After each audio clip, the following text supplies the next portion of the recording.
infiltrating our land.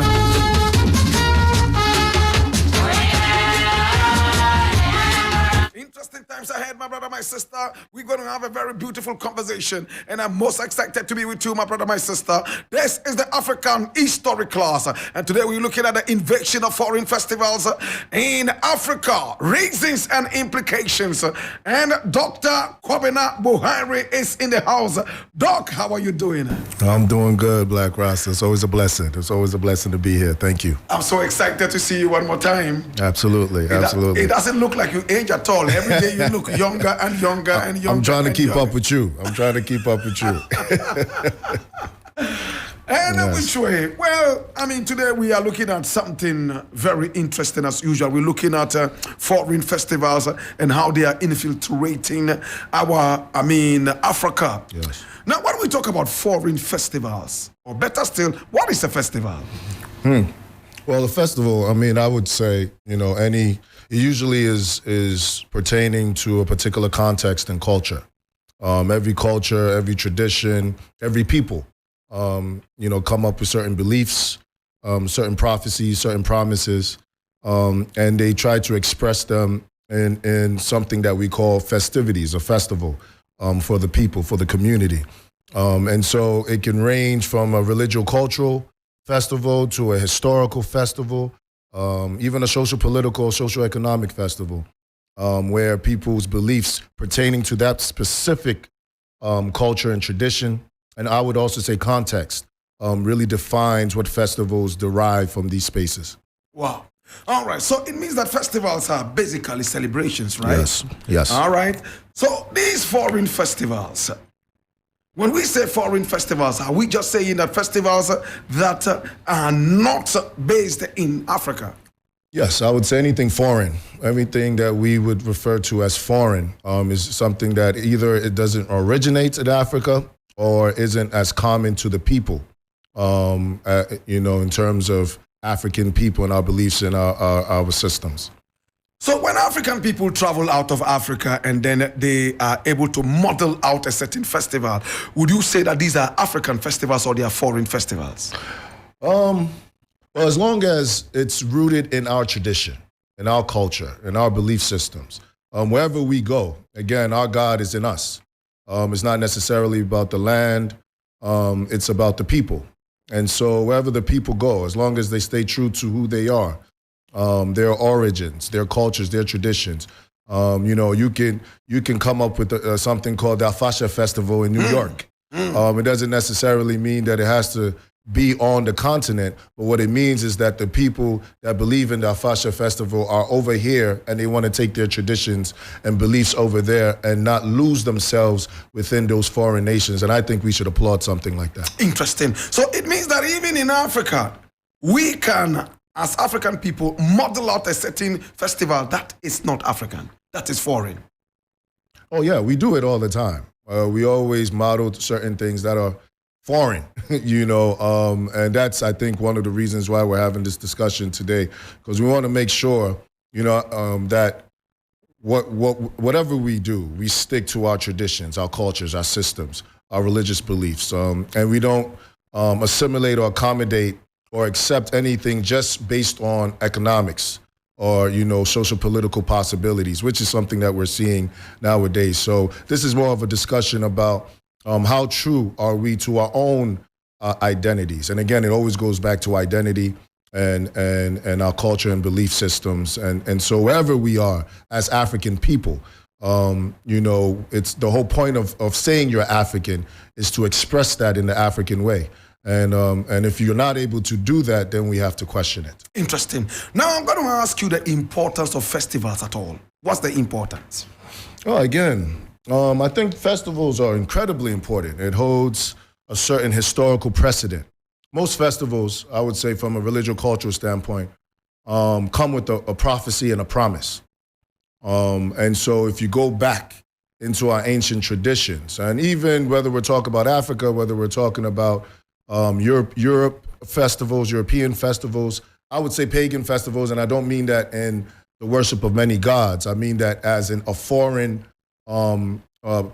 festival that isn't pertaining to Africa. I would refer it as a pagan festival. These are things that come with promises and so in the community, again, with the belief systems that they have, they manifest these things, they express these promises and these prophecies in these festivities. They have rituals, they have certain procedures. I've been in Ghana for a long time. I've attended almost every festival here, every traditional festival. It's amazing to see how accurate and how detailed these festivals are because, again, every step of the festival is a belief system. It cannot be contradicted. It cannot be assimilated. It cannot be, prohibited. And so, yes, we're seeing now the importance of these festivals going against our modern or contemporary celebrations. So, for instance, we have something that's coming up in our belief system. It's not a festival, but even our funerals, our weddings are sort of festivals in the celebration that come with certain belief systems. And so if the God people say you shouldn't make any noise on a certain time period, now our contemporary society is wrestling with this because they may not understand the meaning or the understanding or the purpose behind it, although there always is a purpose that comes with a prophecy and a promise, and we need to stick to those traditions. Now, festivals are related to traditions and cultures that you can't take away from that, from what you have said. I want us to go deeper into these festivals and look at exactly what kind of practices we are having here. But in the interim, let me introduce you properly. Now, introduce yourself to us. Exactly who is Dr. Kobina Bouhairie? That's a deep question. I'm still finding myself. I'm still in the human being process of becoming. But at this moment, I am a Pan-African theologian. It's a fairly new discourse. It really focuses on Pan-Africanism, but from a religious-cultural standpoint. So in the past, Pan-Africanism always has referred, you always hear people like Du Bois and Garvey and others who sort of champion a more social, political, and social economic aspect of Pan-Africanism.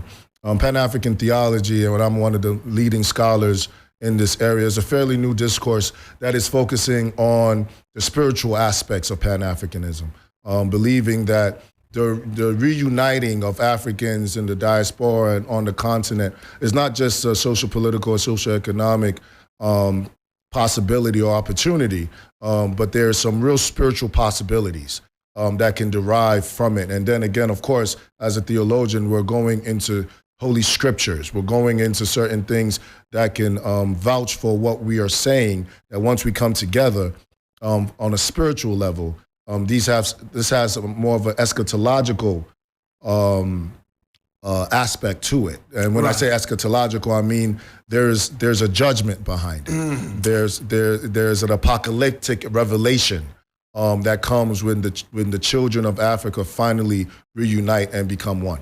Interesting. Now, Doc, tell me this. Which university did you grab your PhD from?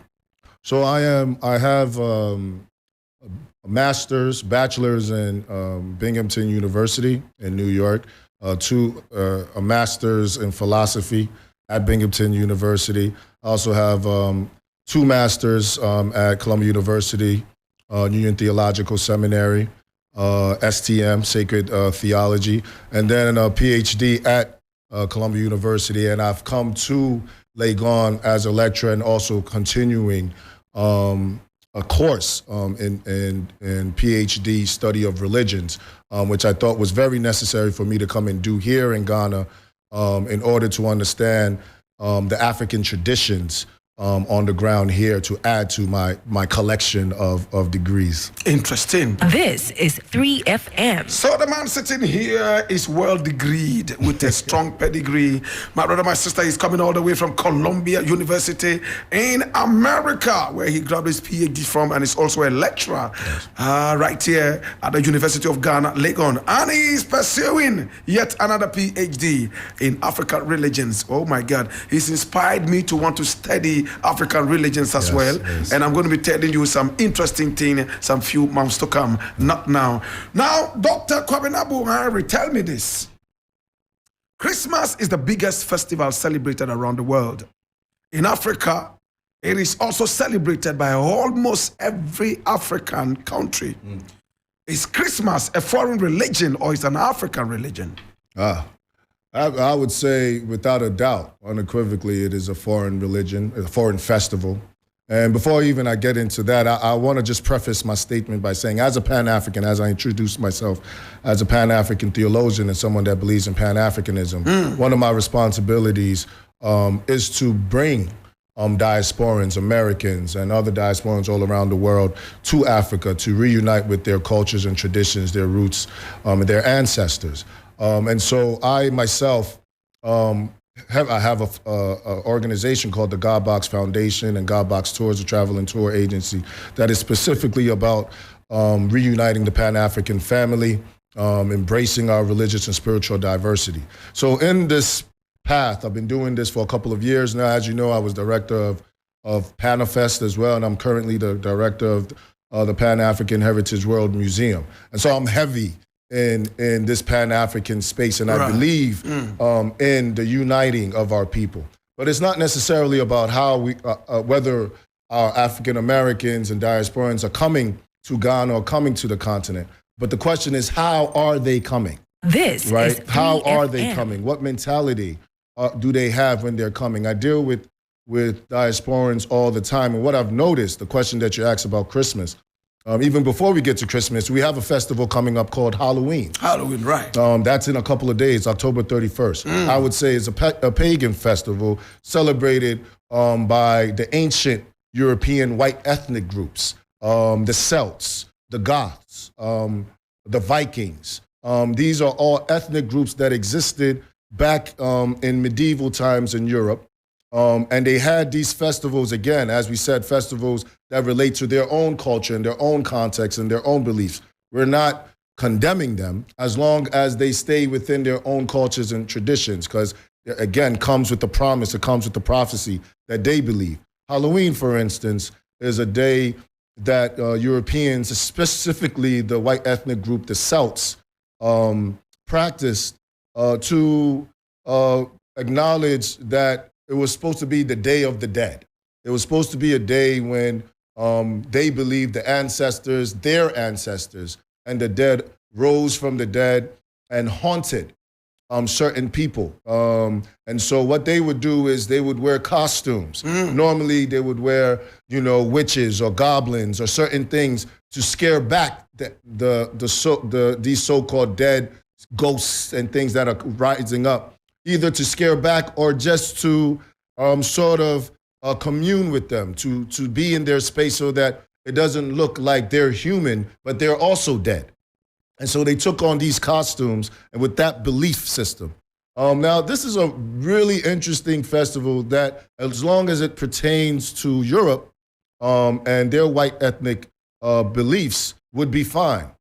Today, if you go to Honeysuckle, if you go to the bars around the corner, you will see that the same diasporans that I am heavily in favor of coming into the country and understanding the unity, because they haven't changed their mindset, they're coming with these sorts of festivities. So Halloween is going to be celebrated on the 31st somewhere. So all over the bars and all over the nightclubs, you're going to see our Ghanaian people wearing costumes. And again, this festivity has nothing to do with this country or our beliefs or our traditions or anything like that. But somehow we've adopted this festivity. The same with Christmas.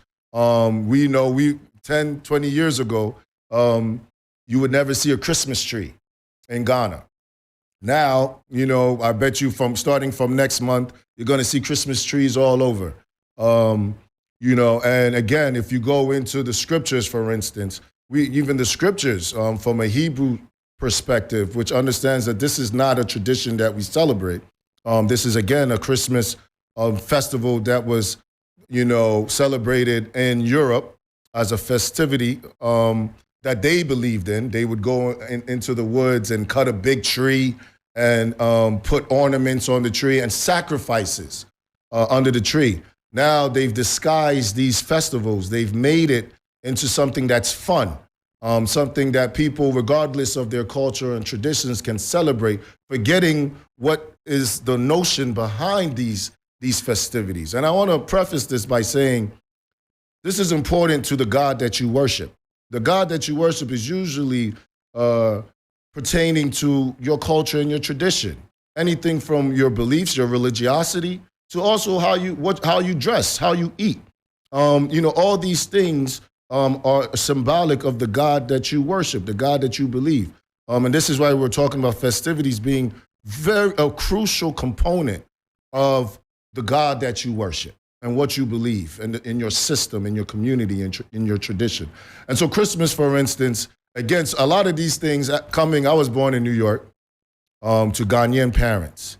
When I was coming up in Ghana, when I was in Achimota Preparatory School, 8, 9 years old, going to primary, they would have these Halloween and Christmas and all these things. And we as Americans had to go to the American embassy to go and celebrate these festivities. It was clear 20 years ago that these were festivities that weren't necessarily pertaining to Africa and the Ghanaian people. We took pride in it because we thought we were American. Oh, wow. That we can go to, and Ghanaians were not allowed to come to the American embassy. You had to show your U.S. passport. Wow. In order to celebrate Halloween or celebrate Christmas or celebrate July, the independence of America, or even Thanksgiving, another festivity that has come to Ghana by way of the same diasporans that say they are coming back home to reconnect with their ancestors, reconnect with the African traditions, but haven't changed their mindset and are still bringing certain cultures, certain traditions that are foreign to us. They come down here. Thanksgiving is a festivity that will come in November 23rd or 26th, I believe, the last Thursday of the month of November. And this is a festivity that even Americans condemn because it is a festivity that acknowledges that Christopher Columbus, who was called the founder of North America, even though we know that through his findings, he literally eliminated a whole indigenous people in North America. And we call that day Thanksgiving Day, right? And this is controversy. Even in America, as the Native Americans, the Native indigenous people of America condemn such a holiday, condemn such a festival as Thanksgiving, yet we Americans, and especially Black people in America who love Thanksgiving, we totally neglect the notion behind it, the spiritual aspect behind it, the religious and cultural belief system behind it. As long as we have our turkey to eat and we come around and we can re-narrate the story as, we're only giving thanks for our families. But the origin and the roots, and you can't do away with where it's coming from. If the source is wrong, everything you're doing is going to be wrong. For real. And so these are things that when you bring here, Thanksgiving, I can guarantee you, we're going to be celebrating it. Whether it's in some of these foreign American schools, British schools, African Americans that are coming in. And again, so this is more of a plea all throughout this whole interview. It's not only a plea for Ghanaians and Africans to understand what it means to hold on to their traditions and their cultures and their beliefs and believe in their own God and their own tradition. We have plenty of festivals that are rooted here, but also to African Americans and other diasporans who are coming, claiming to want to reconnect with the tradition, but also a part of the problem by coming in and destroying our own traditions here. And when I say tradition, I don't mean tradition as in staying back into time, but traditions that come with a belief system that comes with a prophecy and a promise. If we do away with these things, this will happen to us. If we don't do these things, this will not happen to us. These are things that come with our system of belief. And so when we're struggling with certain things, we need to pay attention. And I think the number one issue at this very moment, especially in this Pan-African age, this Pan-African Renaissance that we're in, where, ever since the year of return, what we're realizing is that our people are coming back. Yes, and that's a beautiful thing. And we open our arms. I am a main component of bringing them in. I've brought hundreds and hundreds of diasporans to the country. But I'm also realizing through experience that we're going to have to really change the mindset of folks in terms of how they are coming and leaving behind certain traditions that have absolutely nothing to do, certain festivals, certain belief systems that have nothing to do with the continent and to the country specifically. Halloween, Thanksgiving, Christmas, these are all things that we need to interrogate. Interesting. This is 3FM. Dr. Gilbert Kobina Bouhairie is my guest.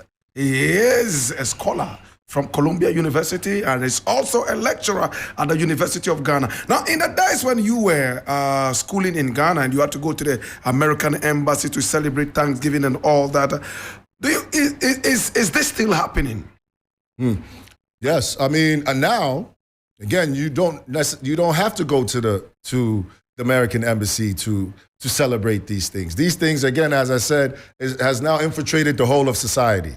Again, on October 31st, you will see the bars, you will see the restaurants, you will see the clubs celebrating Halloween. Why? Because, of course, their end goal, their bottom line is money, is revenue. And oftentimes, when your bottom line is revenue, oftentimes you sacrifice your own beliefs and your own systems. I mean, we go through it on a day-to-day basis with this so-called capitalistic society. And so it's important for our people. Now we don't have to go to the embassies. Now we're celebrating these things. I won't be surprised as soon you will have something as absurd as celebrating independence of America on our own Independence Square. This is the absurdity of where we're going because of 3FM. the notion that, and it's not just with our people, there's also with our government. We're accommodating and we're assimilating and we're accepting certain things just based on the socioeconomic possibilities or opportunities. And in that sense, we're doing away with and sacrificing our own traditions and belief cultures. Do you think that by cultural exchange, we could also adopt some festivals from different countries, America, England, into our cultural space? It's a wonderful question. I think spirituality, in essence, is a very fluid aspect of our being. And naturally, we have every right to explore and interrogate, other foreign ideas. We've always been, as Africans, Ghanaians especially, we've always been democratic to a fault. We've always been hospitable to a fault. Remember, these are the same things that we did that led to slavery and colonization. Yeah, that's and true. So in this very age, yes, we should interrogate some of these festivities, these origins, and see if it has anything worth adopting to our culture and our tradition. I think it's about what benefits the people and what destroys our people. And I think at this very moment in time, what's happening is we're doing these things in the name of fun. We're doing these things in the name of celebrations. We're doing these things in the name of money, fame, all these things that have actually nothing to do. As I'm speaking, I'm thinking about what Yeshua said in the Bible when he says, what is it worth to gain the world and lose your soul? Right. And I think that this is a question that is heavy on Africans today. This in is terms 3FM. of our notion of progress, our notion of development, the things that we have to do to assimilate and accommodate Westernism, European cultures, European traditions and belief systems. And if you don't do that, then somehow you're backwards or you're primitive or you're not progressive enough. I think these are things that us scholars, people like Black Rasta, your platform, and others, it's our responsibility to interrogate and critique these things and make sure that our people are walking in the right way, at least in the eyes of our God, which, again, as I said, is pertaining to our culture, our tradition, our belief systems, and every fabric of way of life here in Ghana and in the rest of the African continent. For real. Now, we just lost a queen mother. Her name, Na Dede Ameduro III. And we want schools to close. In fact, we wanted some schools to close, schools in the greater Accra region. There's another communique that just came out and said, okay, it's not happening anymore, but it's going to happen from the weekend. People would have to go and sleep early in a curfew for a number of days and so on and so forth. What is your take on this? As you were talking, I just thought about you know, in the book of Maccabees, you have a tradition with the Hebrews who follow the Sabbath. They're supposed to rest on the Sabbath day. And this is a tradition that has existed for centuries. And yet, when the enemies of the Hebrews noticed that this was a day that the Hebrews did not fight, that they rested, they consistently attacked them on those days, on the Sabbath day. And then at some point, 3FM. The leader of Maccabees said, you know what, if I understand the tradition, and I understand that our ancestors, it comes again with the belief system.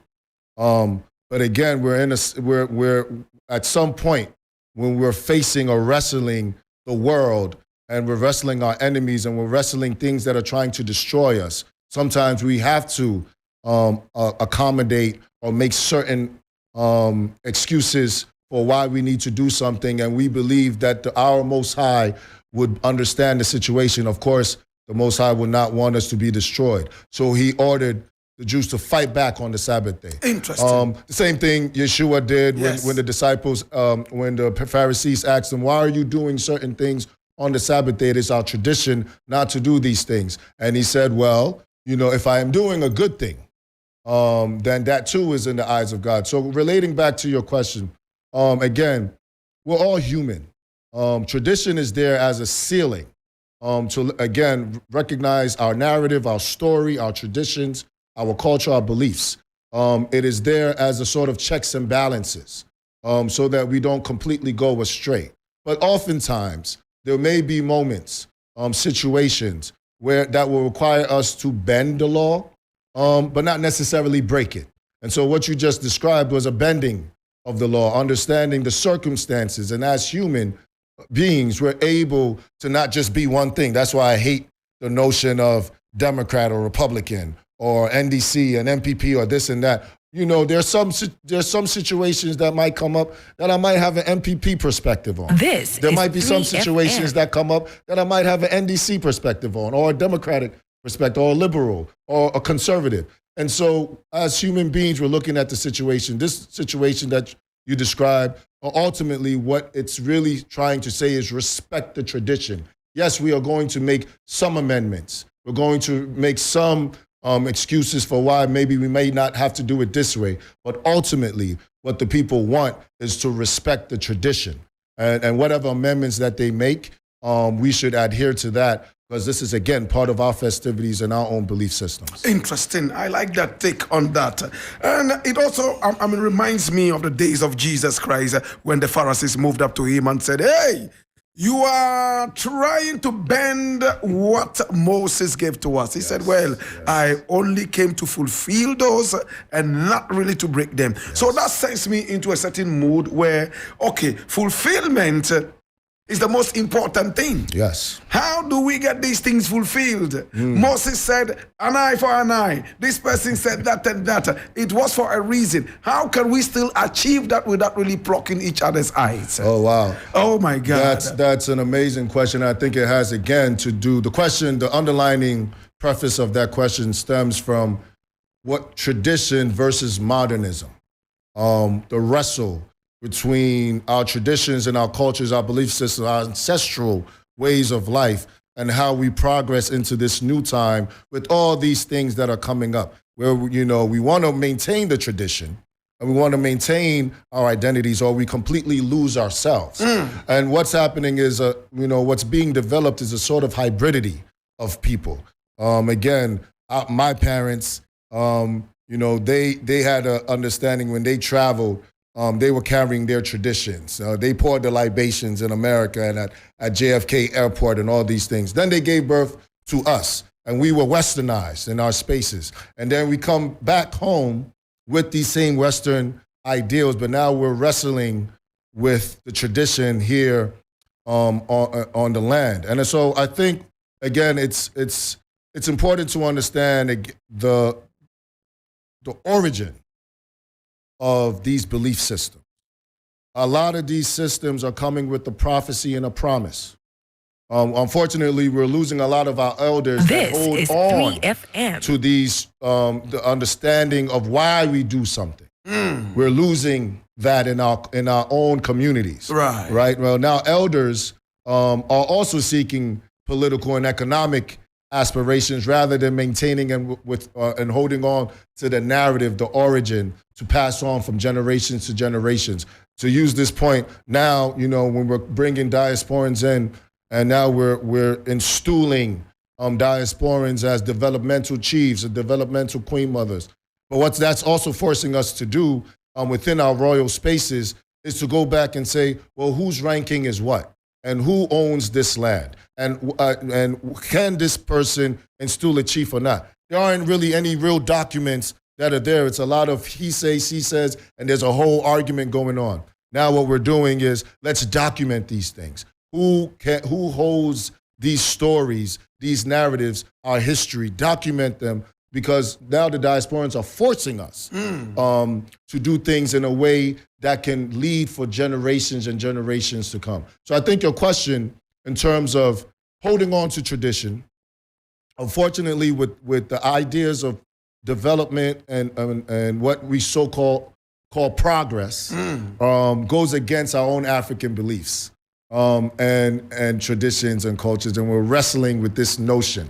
I think that we can look at other places like China, other foreign nations who consistently hold on to their traditions. They never, ever accommodate or sacrifice their own traditions in the name of economic wealth or economic prosperity. And actually, they take pride in their own culture and belief, and they've made it valuable enough for others to come in and through that, our own culture, gain that economic wealth. I think we're in that space today. Pan-Africanism has allowed our African identity a new pride in being African. We need to teach the next generation of folks that are coming in that you don't have to do what our generation did, which was sort of assimilate, accommodate, and do all these things in the name of progress and modernism. But now, people want, you listen to YouTube, you go on Instagram, people are dancing our African dances, listening to our Afro beats. Afro beats is probably the most, popular genre of music in the world now. Everybody's doing that. We have our African clothing. This is all something that drumming, our culture, people are coming to Ghana, people are coming to Africa. They want to know what this is about. It's unfortunate that those that do come with the right mindset, when they get here, they're disappointed because they see that we're wrestling with Westernism as well, and we're losing our traditions. So I think for our next generation, we need to realize that our own beliefs, our system, our ancestral traditions, all these things are now very valuable in the world. Interesting. And we no longer have to assimilate or accommodate or do away with our traditions to gain social, political, or socioeconomic respect. In fact, it is in our own traditions. If we stick with our pride, wear our clothing, listen to our music, promote our own people and our own traditions, there is extreme value in it, and I believe that's part of the Pan-African Renaissance today. Interesting. Thank you so much. My guest in the studio is Dr. Gilbert Kobina Bouhairie.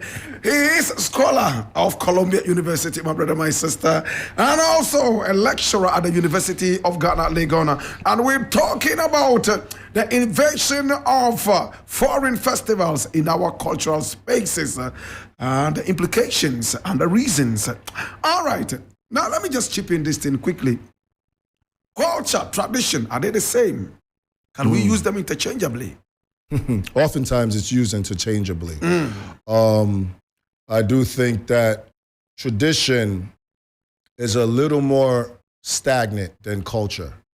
I think culture has a little leeway for allowing it to evolve over the times. Tradition, and by its very essence, is supposed to kind of be stagnant and stable because it has a purpose to hold on to what was.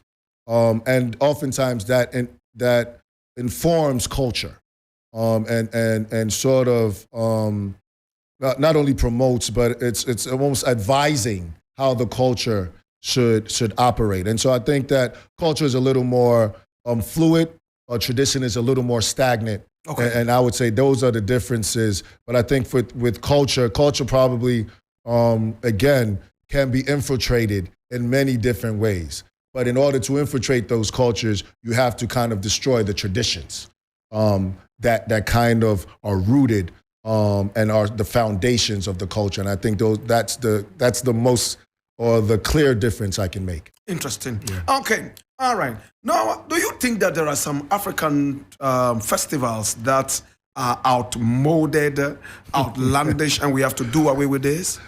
I don't think any African tradition should ever be considered as outmoded or, primitive or, backwards or not evolving. And I do think that we can have room for evolving the tradition. But again, we have to understand the roots of it. So for instance, our naming ceremony, for instance, we have, now we used to do it with water and alcohol. Yeah. Now we have, because of the westernized notion of Christianity and others, now they've substituted the alcohol with maybe Fanta or Coke or something else. Now, somehow, some way, we still believe we're doing the naming ceremony. But unfortunately, 3FM. we've completely lost the meaning of the whole ritual because the water and the gin, the alcohol, look alike. That's the whole point, is that you have something that's good for you, and here you have something that's bad for you. And yet they are similar, but not the same. And so the idea of the naming ceremony was to give the child the water, see that and recognize that this is good for you. This is a good thing for you. But also when we give you this alcohol, you see that it looks the same, but it tastes differently. It does, and it's bad for you. It does something different. How do you get that same understanding from changing the alcohol to Fanta? You've completely lost the meaning of that naming ceremony. Right. And so this is the problem with, okay, now we've evolved, but we've evolved in a way that has destroyed the tradition, destroyed the ritual, destroyed the meaning, right? Now, there's other spaces that we can evolve in that can actually help our festivities or bring it more to the folks. Let's say, for instance, even our music. How now from Jedu Blay, we have someone like Sarkodie. It's a little more appealing to the folks. So that's an evolving of the genre. We haven't lost the meaning of it. Sarkodie still raps in tree, still raps in certain things, can add English to it because the space is broader, but there's an evolving of the genre. And so we understand that we shouldn't condemn anything that is evolving, but as long as the meaning, the foundation, the tradition stays stable, you have a right. And in fact, that's what should guide you in those. I can give so many examples of, we have today, if you go, we still have traditions and cultures that will sacrifice the lamb or the goat or the chicken. Right. Immediately, folks see that they, especially if they've been westernized or they have a certain belief system that isn't African, they immediately frown upon such beliefs and such cultures. We have a song called Yanananum, Yanananum Somabosum. Now, that song is a very popular song. And people sing, and this is our belief. This is what we believe, that our ancestors were worshiping, gods or even devils. But we worship God now.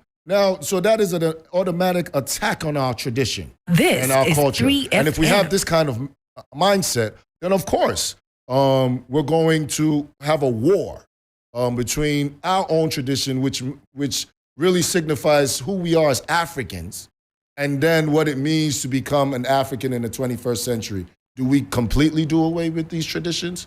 Do we completely do away with these beliefs because we are considered to be primitive? I think for now, again, with the Pan-African Renaissance, we have a real opportunity. And it's going to be dependent on people like you, Black Rasta, people like me, others, that to use this opportunity now where people are all over the world are looking at Africa and saying, what is it? What does it mean to be African? What does this look like? we have an opportunity to define it now, but we should be guided from with our traditional and ancestral beliefs and cultures that really formed who we are as a people, and see how that manifests in the 21st century. This is 3FM. Okay, so we are making progress. So what it means is that evolution, yes, having our cultures and our festivals evolve can be looked at. I'm going to put two quick ones in front of you right now. Now, when you go to the northern region of Ghana, we have what is known as female genital mutilation. Female genital mutilation. Yes. Where young girls are circumcised. And this circumcision would have the clitoris cut off totally, or a major portion of it, and is supposed to prevent the young girl from being promiscuous. Yes. But in the other sense, the young girl loses her sensitivity, sexual sensitivity for life.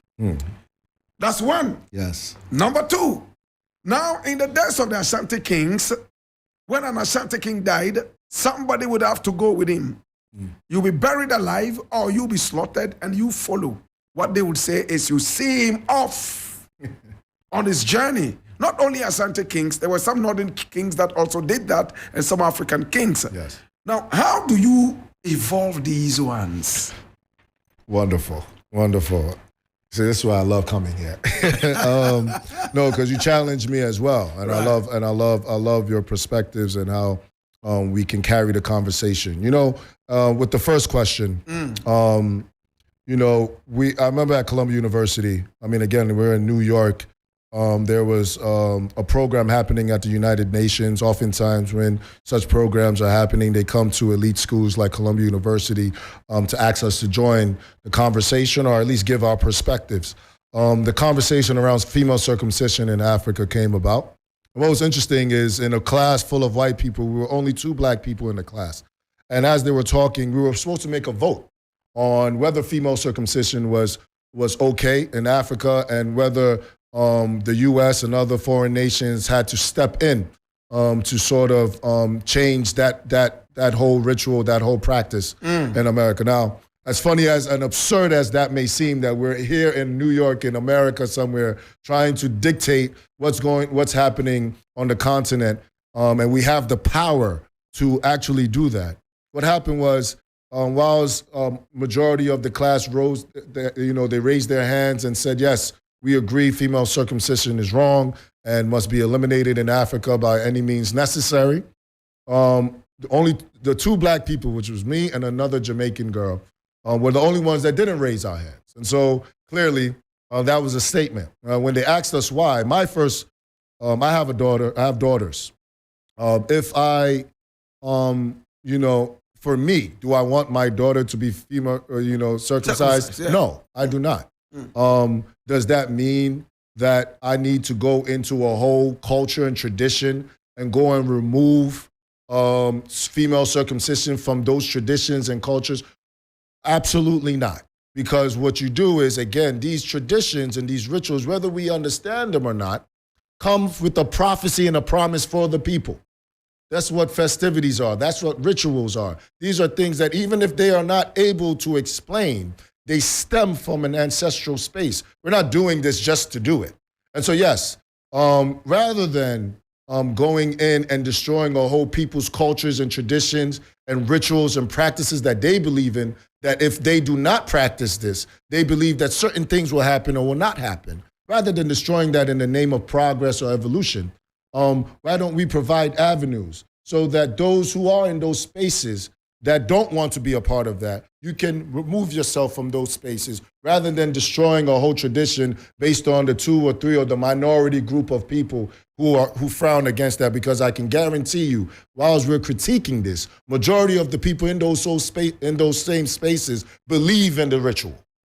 So rather than us outside looking at it and saying, oh, this is taking away feelings and sensitivity, let's change the paradox here, This or look is at 3FM.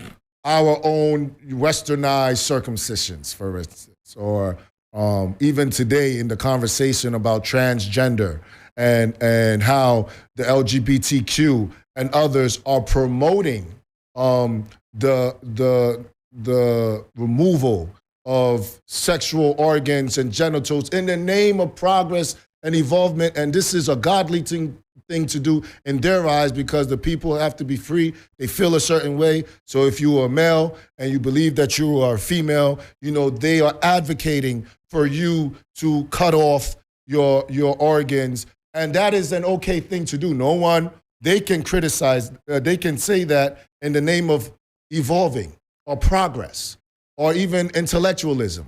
So that somehow this is a smart thing to do. But when we are doing it in our culture and our traditions, then all of a sudden it becomes primitive. All of a sudden it becomes something that we can critique.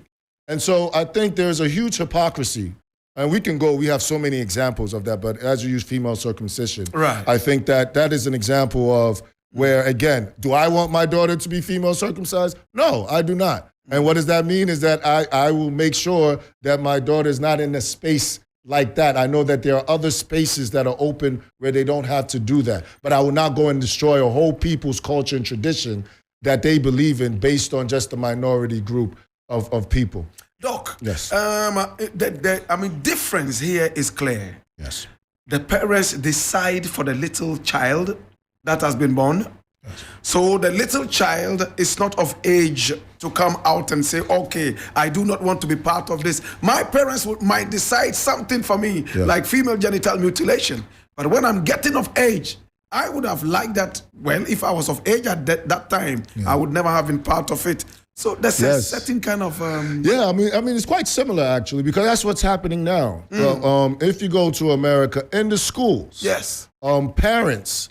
the school, it's not even the parents. That's what's crazy about it. Parents are fighting this, but the schools are making the decisions for the children. That somehow there's something now called child's rights, right? Where through the child's rights and this human rights issue, children have now been advocated to have their own rights. And so if your 5-year-old or 6-year-old comes, and we're seeing it all happening all over the world now, especially in America, that if your 5-year-old or 6-year-old comes and says, I do not feel like a boy, right? That we are now getting mandated by government, by school systems, by public law to respect the child and not only advocate, but it is our duty now to make such a life-changing decision. This is 3FM. For the child. And so it's actually quite similar now because as you're saying, the female circumcision oftentimes was advocated by the parent. They put him through this stuff. This is happening the same way in the West. And the difference, I think, is on one hand, ours is primitive, ours is backwards. On the other hand, when white folks do the same thing, theirs is progressive. Theirs is intellectual. Theirs is evolution. I think these are the things that we need to critique because, again, in all cultures, all traditions, you're going to have these sorts of things that some may frown upon and others may like. But it does not mean that we should condemn the entire system and the people because of the beliefs that they have. All right, so we have just 2 minutes to go, but I'm still going to, look at this. Yes. You see, female genital mutilation is done on babies who cannot speak. They are not the 6-year-olds in America. They are just babies who are probably just 1 week old, sometimes just a few days old. And parents decide for them something that is going to be with them for the rest of their lives. Is it fair? I don't think. I think. Is it progressive? No, it's certainly not progressive. I don't think it's fair at all. I think for me, again, as I said, I wouldn't want my child to do that because I don't think that the child, my daughter has the autonomy to be able to make that such a decision. So I think that for the most part, of course, that's why we need to critique the whole notion of children's rights and understand that, whether it's a baby, whether it's a child, they haven't evolved in a space where they can make such an autonomous decision that is life-changing. So it's certainly not fair. But I do think that what is happening now is that, let's say, male circumcision. Yes, it's coming from a notion, whether it's coming from Africa, whether it's coming from the Hebrew tradition. This is not being frowned upon, even though this is happening on babies. We didn't have any say. Most of us have been circumcised.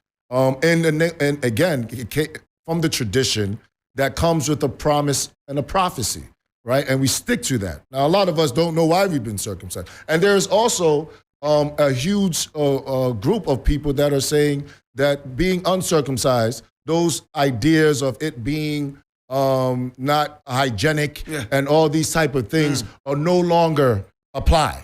And that those things were ancient and backwards. And actually, some people say that actually it's good to be uncircumcised now. Yes. And so why are we not critiquing that? And where's the conversation around that? So I think rather than focusing on female circumcision, which most feminists and women would say is another way patriarchy is again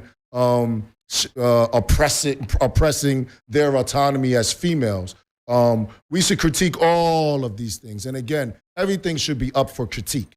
This is why we need to have a good understanding of tradition, culture, our promise, our prophecies, things that our ancestors believe, and then as we evolve into these systems, take what is good, what makes sense, and again, it's going to be up to our scholars, our intellectuals, our activists, our media personnel, all these folks that care about the people to do our homework and know that, okay, now we're bound to move forward. We're going to have challenges in the 21st century. The challenges in the 21st century are going to be different from the 20th century or the 19th century. But how do we equip ourselves to face these challenges? The only way we do that is by understanding our traditions and our cultures, why we do the things that we do so that we can face the challenges ahead of us. In just 30 seconds, should we scrape off female genital mutilation because of the dangers that these kind of things pose to us, including the slaughtering of human beings to bury with our chiefs and kings in various Yes, that parts second of question. Africa? Yes. Again, I think that the tradition demands that we interrogate why we do what we do. As you know, with your second question about chiefs and sacrificing. We all know that sacrifice is power. We all know that regardless if you are a human being, you know that you will sacrifice something in order to move forward in any kind of progressive or evolving way. Anybody that has achieved anything knows and can attribute to the sacrifices that they have made. Some of our traditions deliberately sacrificed because they understood that there needs to be a sacrifice that comes with any kind of progress. Others may come naturally. I think either way, once again, we don't necessarily have to do away with female circumcision unless we've all come to the understanding that there is absolutely no meaning, no purpose, nothing that our ancestors actually believed in that has any relevance in our 21st century today. If we can come to that conclusion, which will be a very hard conclusion to come to, I think we can do that. But for now, I think we should focus in on always critique what is coming to change the entire system rather than individuals or circumstances. I think those are the differences that we need to make. Thank you so much, Dr. Gilbert Kobina Bouhairie, for talking to us. Thank you very much, Black Ross. We appreciate you. Thank you so much. Thank you. Appreciate it. God.